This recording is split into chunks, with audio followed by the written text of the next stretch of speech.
बहुत ही खूबसूरत गांव था रामगढ़।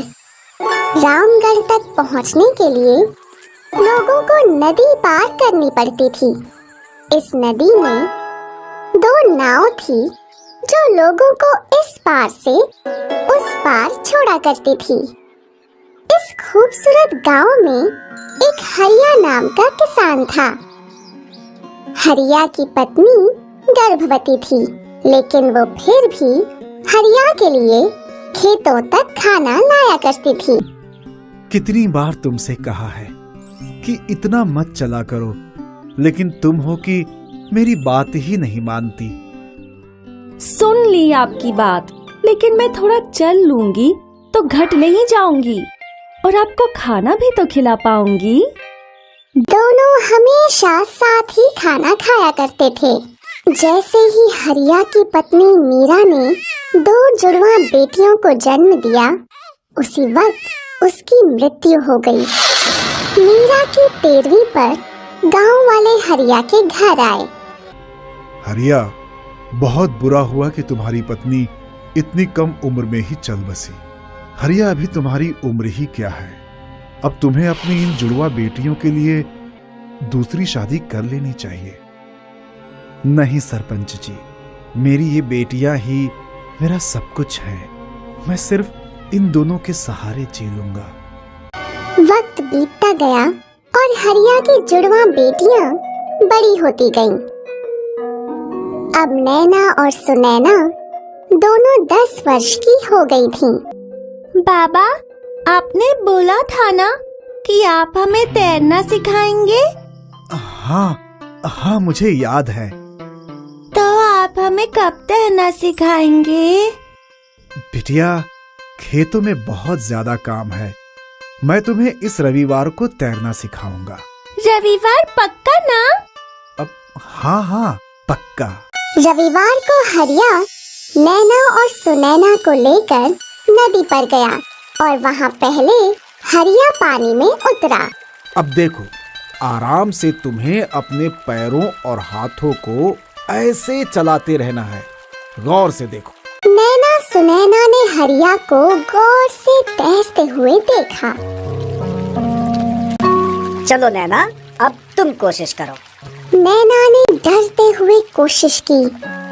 पहले तो वो तैर नहीं पा रही थी, फिर उसे धीरे धीरे समझ आ गया।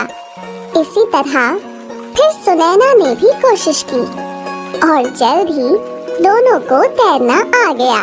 फिर क्या था, नैना और सुनैना हर दिन तैरने का अभ्यास किया करती थीं। कुछ दिनों बाद हरिया सरपंच जी के पास गया। सरपंच जी, मुझे नैना और सुनैना का जन्म दाखला चाहिए। वो तो मैं दे दूंगा, लेकिन तुम जन्म दाखलों का करोगे क्या? मैं दोनों को बगल वाले गांव के स्कूल में पढ़ाना चाहता हूँ। क्या तुम लड़कियों को पढ़ाना चाहते हो? हमारे गांव की तो कोई लड़कियां पढ़ने जाती नहीं है। तुम गांव की परंपरा बिगाड़ रहे हो। कल से तो सभी लड़कियां बोलने लगेंगी कि उन्हें स्कूल जाना है। तो घर और खेतों में काम कौन करेगा? आप जो भी सोचें सरपंच जी, मैं अपनी बेटियों को पढ़ाना चाहता हूँ। आप मुझे उनका जन्म दाखला दे दीजिए। सरपंच ने कुछ किताबें निकाली और फिर हरिया को नैना और सुनैना के जन्म दाखिले दे दिए। अब नैना और सुनैना दोनों रोज नदी पार करके स्कूल जाया करती थीं। हरिया बहुत खुश था। एक दिन की बात है, नैना और सुनैना नदी पार कर रहे थे। तभी उन्होंने देखा कि दूसरी नाव में सरपंच जी अकेले आ रहे थे। अचानक नाव का संतुलन बिगड़ गया और सरपंच जी नदी में गिर गए। बचाओ मुझे! अरे कोई तो बचाओ! नैना सुनैना ने कुछ भी नहीं सोचा और वो दोनों नदी में कूद गईं। वो तैर के सरपंच जी के पास गईं।